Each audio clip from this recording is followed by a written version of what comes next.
Hey everyone, welcome back to Corporate Decoder.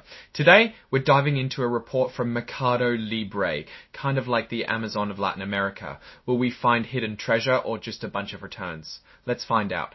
This report is about what happened at their yearly meeting with shareholders, and it's more interesting than it sounds. We'll talk about who got elected to the board, how people voted on executive pay, and who's doing their accounting. Before we dive in, if you enjoy breaking down complex reports, subscriber, join our Discord channel. The link is in the description below. This report is called a Form 8K, which companies file to announce major events. In this case, it's about their annual meeting. The date of the report is June 17, 2025. The company we are talking about is MERCADOLIBRE, incorporated in Delaware but based in Montevideo, Uruguay. This part is just legal stuff, saying that the company is not using any special rules to file this report. Nothing too important here. Here are listed the things that the company trades. You can see their common stock, which trades as Milli, and some notes which trades as MELI 26 and EMLI 31. This is them stating they're not a small company. Here's the heart of the report. This item talks about everything that went down at the annual meeting. The meeting was held on June 17, 2025. Stockholders got together to vote to elect directors, approve the compensation of executives, and pick the accounting firm. There were about 50.7 million shares eligible to vote, and shares representing 44.3 million showed up either in person or by proxy. This means that a good amount of people cared about voting. The first big item was electing directors. These are the people who are in charge of making decisions for the company. Let's check out the vote numbers. Stelio Passos Toldo got about 26.3 million votes for, with 15 million votes withheld. Emiliano Kalemzuk got around 26.9 million votes. Generally, these are pretty solid votes. There were almost 3 million broken non-votes, meaning some brokers didn't vote on behalf of their clients. Next up was the advisory vote on executive compensation. This is where shareholders get to give a thumbs up or down on how much the top executives are getting paid.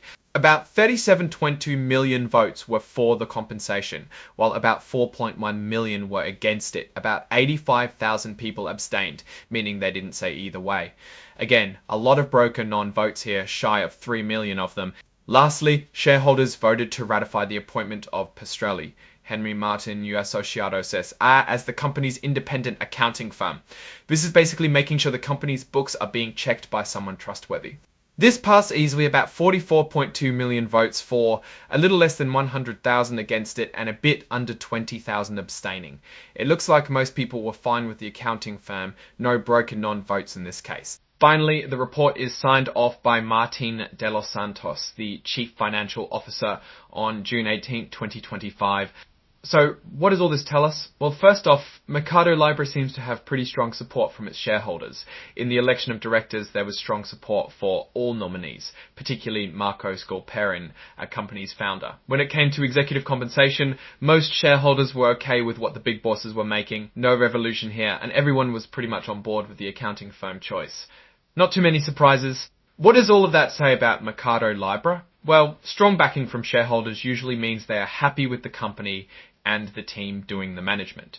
Shareholders seem aligned with company leadership, but advisory votes aren't binding, so it doesn't exactly force the company to do anything. Having a solid founder like Marcos Galperin still heavily involved likely gives investors confidence.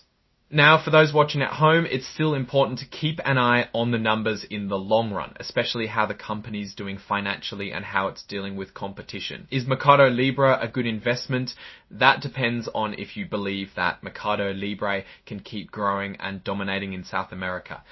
As always, do your own research and decide what works for you. And that wraps up our decoder dive into MERCADOLIBRE's annual meeting report. Did you find this breakdown helpful? Let me know what you think in the comments below. Hit that like button if you appreciate the breakdown, and subscribe for more corporate deep dives. Also, be sure to check out my Discord channel. Thanks for watching. Now go do your own digging.